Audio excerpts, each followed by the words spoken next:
Жители села Чапчелган Амгинского улуса благодаря ППМИ подключились к круглогодичному водопроводу. А в этом году планируют участвовать на отборе с проектом строительства спортивной площадки.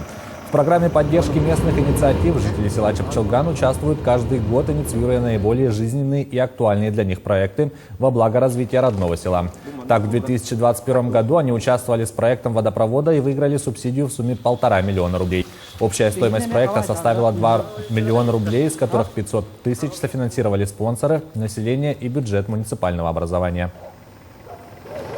Это очень хорошо, потому что у нас цена за воду стала дешевле, получается, и круглый год будет теперь. Зимой мы тоже постоянно стираемся, моемся.